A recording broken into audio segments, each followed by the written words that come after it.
장애인 문화복지신문 제319호 제3면 기사입니다.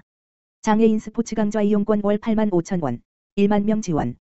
문화체육관광부, 장관 황희, 이하 문체부는 국민체육진흥공단, 이사장 조현재과 함께 1월 13일, 목부터 장애인의 체육 향유 기회를 확대하기 위해 2022년도 장애인 스포츠 강좌 이용권 지원 사업을 시작한다.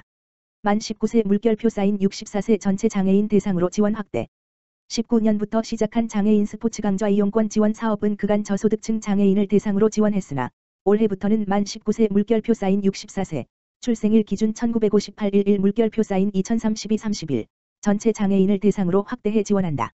특히 올해는 장애인들의 지속적인 체육 참여를 유도하기 위해 지원금을 8만 원에서 8만 5천 원으로 인상하고 지원 기간도 2개월 연장해 최대 10개월로 확대한다. 또한 21년 대비 40억 2천만 원을 증액한 89억 6천만 원, 국민체육진흥기금 64억 1천만 원, 지방비 25억 5천만 원을 투입해 지난해보다 3천 명이 늘어난 총 1만 명을 지원한다. 2월 1일부터 이용 스포츠시설과 강좌 선택.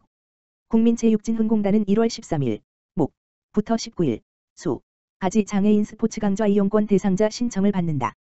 신청자 접수는 코로나19 예방을 위해 장애인 스포츠 강좌 이용권 누리집, 드바우처.kspo.or.kr을 통한 비대면 신청을 중심으로 운영 별표 사인할 계획이다. 대상자 선정은 올해 지원 기간이 10개월로 확대된 만큼 1월 중에 완료한다.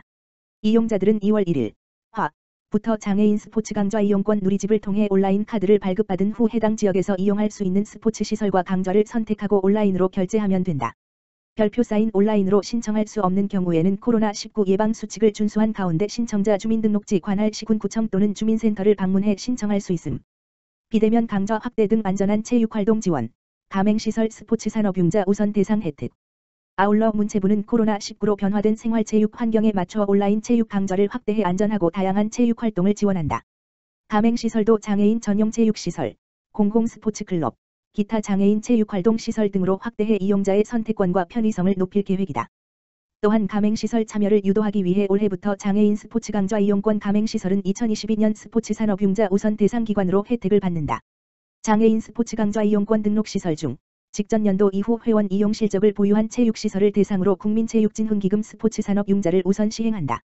문체부 정책 담당자는 장애인 스포츠 강좌 이용권 사업은 장애인의 생활체육 참여를 확대할 수 있는 매우 중요한 정책 사업으로 앞으로도 계속 확대하고 이용자의 편의를 높이기 위해 제도를 개선할 계획이라며 아직 가맹시설로 등록하지 않은 체육시설 운영자들의 많은 관심과 신청을 부탁드린다라고 밝혔다. 최혜영 의원, 유니버설 디자인 기본법안 발의. 최혜영 국회의원, 더불어민주당, 보건복지위원회, 은 1월 7일, 금, 장애, 연령, 성별, 국적 등을 넘어 누구나 편안하게 이용할 수 있도록 생활환경과 제품을 설계하는 유니버설 디자인 기본법안을 대표 발의했다. 아울러 오전 9시 30분에는 국회 정론관에서 법안에 조속한 통과와 유니버설 디자인 제도 확산을 촉구하는 기자회견을 국회의원 연구단체 약자의 눈 대표의원, 김민석 국회 보건복지위원장, 더불어민주당, 서울 영등포구을, 연구책임의원, 강득구 국회의원, 더불어민주당, 경기 안양시 만안구, 최혜영 국회의원, 더불어민주당, 비례대표. 4. 유니버설 디자인협회와 함께 개최했다. 기자회견에는 국회의원 연구단체 약자의 눈 대표의원 김민석 국회 보건복지위원장, 연구책임의원 최혜영 의원과 함께 김혜지 의원, 국민의힘, 비례대표, 박수영 의원, 국민의힘, 부산 남구갑, 양정숙 의원, 무소속. 4. 유니버설 디자인협회 우창윤 회장, 박청호 이사가 참석했다.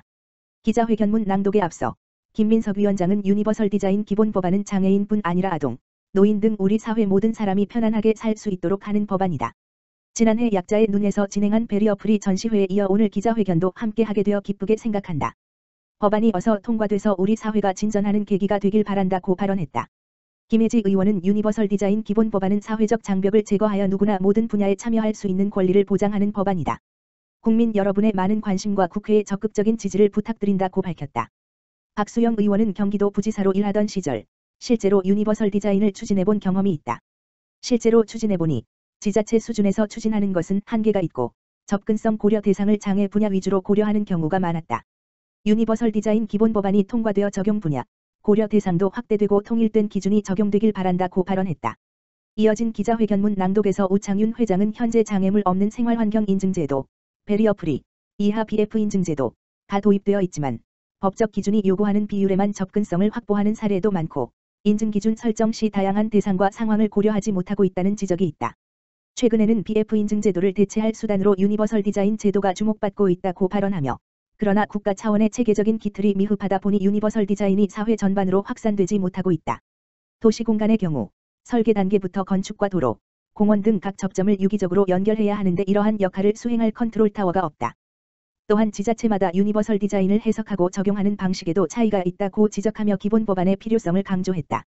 한편 최혜영 의원이 대표 발의한 유니버설 디자인 기본 법안의 주요 내용은 이동, 안전, 공공행정 서비스, 공간 및 제품 등 유니버설 디자인 적용이 필요한 분야를 규정하고 국가 및 지자체가 유니버설 디자인의 체계적인 추진을 위하여 종합계획과 지역계획을 수립하여 시행하도록 하며 유니버설 디자인 적용 및 확대를 위하여 필요한 분야의 전문 인력 양성과 연구사업을 시행하도록 하고 그 밖에 민간 참여 환경 조성, 대통령 소속의 유니버설 디자인위원회 설치와 특별회계 설치에 대한 근거를 마련하는 것이다. 최혜영 의원은 오늘 법안 발의 및 기자회견과 관련하여 유니버설 디자인 기본 법안의 조속한 통과와 제도 확산을 위해 여야 의원이 한 자리에 모인 점을 뜻깊게 생각한다. 법안이 조속히 통과될 수 있도록 오늘 기자회견에 참석한 의원님들과 함께 노력하겠다. 더 나아가 유니버설 디자인 제도의 정착을 통해 성별, 연령, 국적, 장애 등 그 어떤 이유로도 배제되거나 불편함을 감수하는 것이 당연하게 여겨지지 않는 사회를 만들어 나가겠다. 고 강조했다. 경기도 올해 산업단지 중소기업 청년의 월 5만 원 교통비 지원. 경기도는 산업단지 내 중소기업 인력난 해소 및 청년층 유입을 촉진하기 위해 2021 산업단지 청년 교통비 지원 사업을 추진한다고 11일 밝혔다. 이 사업은 교통 여건이 열악한 산업단지에 근무하는 중소기업 재직 청년층의 교통비 부담을 낮추고 산업단지 청년층 유입 촉진 및 일자리 미스매치 해소를 도모하고자 지난 2018년 7월부터 전액 국비로 진행돼 온 사업이다. 교통 여건이 열악한 산단 내 중소기업에 취업한 만 15 물결표 쌓인 34세 청년에게 월 5만 원의 교통비 바우처를 지원하는 것이 골자다. 바우처는 버스, 지하철, 시외버스 및 고속버스, 택시, 주유, 전기차 충전에 활용이 가능하다. 지원 자격은 해당 산단에 입주한 중소기업에 재직 중인 청년, 만 15 물결표 쌓인 34세, 노동자로 군 복무를 마친 경우에는 군 복무기간만큼 상한 연령이 연장, 최장 5년 되어 지원받을 수 있다. 지원을 받길 희망하는 청년 노동자는 본인이 직접 온라인 청년교통비 지원 시스템에 접속해 회원가입 후 개별 신청하면 된다. 신청가는 올해 1월 10일부터 예산 소진 시까지다. 경기도 특사경, 사회복지 분야 비리 근절 총력. 경기도 공정특별사법경찰단이 올해 사회복지시설의 보조금 목적 외 사용, 사회복지법인 기본재산 무허가 처분 위반 사항 등 사회복지 분야 비리를 집중적으로 수사한다고 12일 밝혔다. 구체적인 수사 항목은 사회복지법인, 시설, 가족형 조직형 비리 시설 비영리법인 위탁운영 사회복지시설 종사자 인건비 불법 사용 사회복지시설 환경개선사업 시행업자와 공모한 뒷돈 거래 사회취약계층 지원사업 운영비 등 보조금 불법 사용 사회복지법인의 수익사업 수익금 불법 운영 아동복지시설 급식조리사 인건비 횡령 등이다. 특히 실제 사회복지법인의 산하시설을 친인척 등 특수관계자가 관리하며 사회복지 보조금을 목적 외로 사용하거나 사회복지시설을 위탁 운영하며 종사자 인건비 일부를 공제해 법인 전입금으로 사용하거나 아동복지시설 급식조리사 인건비를 횡령하는 행위 등이 집중 수사 대상이다. 사회복지사업법에 따르면 정부 또는 지방자치단체에서 지원받는 사회복지시설 보조금은 그 목적 외의 용도로 사용할 수 없고 기본재산은 법인이 사회복지사업 운영을 위해 꼭 필요한 만큼 매도임대 등 처분 시 도지사의 허가를 받아야 한다. 이를 위반하면 최대 5년 이하의 징역 또는 5천만 원 이하의 벌금이 부과된다. 사회복지법인 또는 시설의 불법 행위를 발견한 경우 도 특사경 누리집 https://www.gg.co.kr/gg_special_카프 이나토 콜센터 031-120 경기도 공익제보 하라인 지역번호 031-8008-2580 등을 통해 신고 제보할 수 있다. 김영수 공정특별사법경찰단장은 일부 사회복지시설에서 정부 돈은 눈먼 돈이라는 인식으로 보조금을 제 마음대로 사용하는 불법 행위가 만연해 있어 꼭 필요한 곳에 쓰여야 할 재정 집행에 해를 끼치고 도민의 신뢰를 떨어뜨린다며 보조금 비리를 밝혀내려면 제보가 결정적 역할을 한다. 사회적 약자를 보호하고 공정한 경기도를 만들기 위해 도민 여러분의 적극적인 관심과 제보 부탁드린다고 말했다.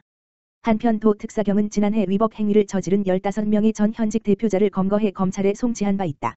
대표 개인이 운영하는 애견 테마파크 시설 조성에 사회복지 보조금 3,820만 원을 임의로 사용한 장애인 시설, 지역아동센터장 시설장이 본인 생활비 및 자녀 교육비 등으로 사용하기 위해 인건비 및 결식아동 급식비 6,543만 원을 횡령한 시설, 노인 장애인 복지시설장 종사자 인건비와 운영비를 불법 사용해 2억 700만 원을 횡령한 시설, 미신고 장애인 복지시설 불법 운영 및 이용료 편취 등으로 5년간 7억 7천만 원의 부당이득을 챙긴 단체, 법인 기본재산, 부동산, 을 행정관청의 허가 없이 임의로 임대 및 용도를 변경해 부당이득을 챙긴 법인 등이 적발됐다.